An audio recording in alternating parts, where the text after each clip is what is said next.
rejoindre sur Radio J comme tous les matins. Nous sommes à présent en ligne avec Claude Moniquet, journaliste spécialiste en terrorisme et en renseignement. Bonjour.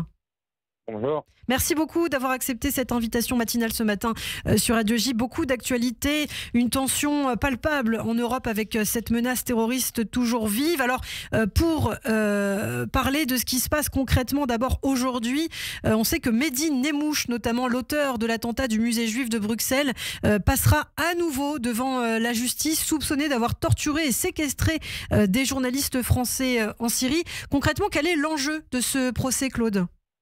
Alors, judiciairement, il y a pas d'enjeu pour Mehdi Nemmouche, puisqu'il est déjà en prison à vie, donc ça va pas changer grand-chose à son destin. En revanche, ce procès d'une part, est évidemment une nécessité pour les victimes, pour les 3 Français et les autres personnes, du reste, à la séquestration desquelles il a participé, au mauvais traitement desquelles il a participé en Syrie.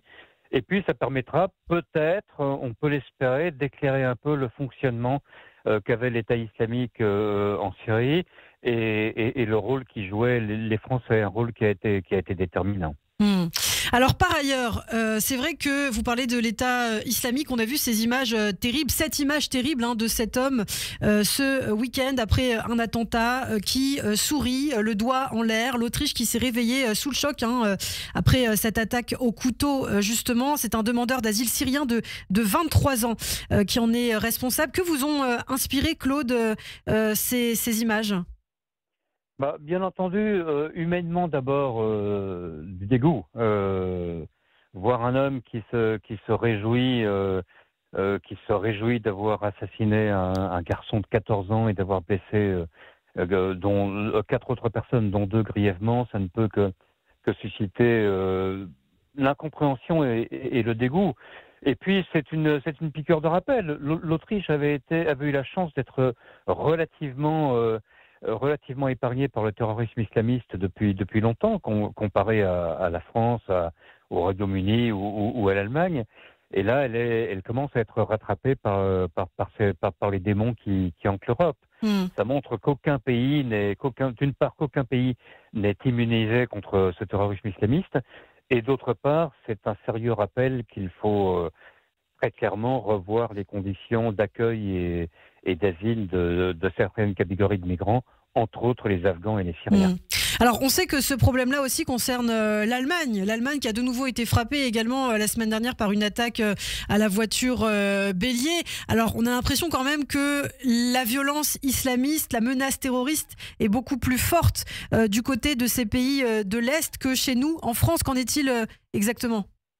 Alors, le risque terroriste reste extrêmement élevé en France. La France reste le pays le plus visé par le terrorisme islamiste. Si on prend en compte, par exemple, tous les attentats déjoués, il y en a eu des dizaines ces dernières années. Cela étant, effectivement, l'Allemagne est en train, malheureusement pour elle, de rejoindre ce groupe de tête des pays les plus menacés en Europe.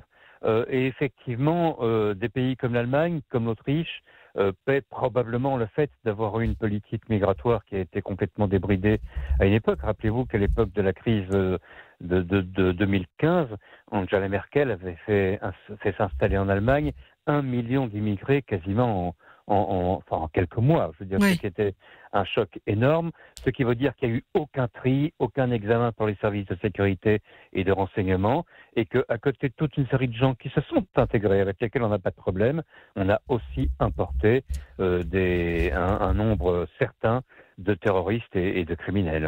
Alors il faut dire que les immigrés qui viennent en Allemagne, en Autriche, n'ont pas aussi les mêmes nationalités que ceux qui viennent par exemple plutôt en France, dans l'Europe de l'Ouest. Du côté de l'Allemagne, de l'Autriche, ce sont des Syriens, des Afghans, c'est ça Oui, ce sont des Syriens et des Afghans, entre autres, parce qu'en fait l'Autriche et l'Allemagne sont 2 des étapes finales de ce qu'on appelle la route des Balkans. Et la route des Balkans, c'est ce long chemin qui, depuis 2012-2013, amène vers l'Europe des migrants qui viennent soit du Moyen-Orient, soit d'Asie centrale ou d'Asie de l'Ouest, comme l'Afghanistan. Donc, c'est assez naturel qu'ils aient ce genre de migration. Ils ont par ailleurs également beaucoup de gens d'Asie centrale, et là, ils ont importé un autre groupuscule qui est l'État islamique au Khorasan, le IK, qui est essentiellement basé en Afghanistan, mais qui a de très très nombreux sympathisants en Asie centrale. Et pourtant, on avait l'impression ces derniers mois que l'État islamique était considérablement affaibli. On a l'impression qu'on assiste là à un renouveau peut-être de Daesh, une popularité à nouveau ravivée peut-être. Qu'en est-il exactement ? Mais d'abord, on avait cette impression parce que la territorialité de l'État islamique en Syrie et en Irak avait disparu et que donc on avait eu moins d'attentats en Europe parce que l'État islamique n'était plus en capacité d'attirer des jeunes radicalisés vers la Syrie, de les former et de les reprojeter vers l'Europe. Ça avait disparu. Effectivement, on n'a plus eu pendant très longtemps que des attentats individuels, du type d'ailleurs de ceux qui ont été commis en Allemagne et en Autriche, et pas d'attentats en groupe. Et il y a un nouveau phénomène quand même, il y a deux nouveaux phénomènes qui sont intervenus ces derniers mois. D'une part, l'émergence de l'État islamique au Khorasan, qui est aujourd'hui la branche la plus dangereuse de l'État islamique au plan international et qui vise directement l'Europe. Elle avait attaqué à Moscou en mars dernier en tuant des dizaines de personnes, mais il y a eu plusieurs complots qui ont été déjoués depuis en Europe, entre autres contre les Jeux Olympiques de Paris. Et puis il y a eu bien entendu la chute de Bachar al-Assad qui rebat un peu les cartes, qui rebat tout à fait les cartes en Syrie et qui pourrait avoir une influence sur l'avenir de l'État islamique. Eh bien, merci beaucoup pour ces informations. On aura l'occasion d'en reparler avec vous, je l'espère. Claude Moniquet, merci. À très bientôt.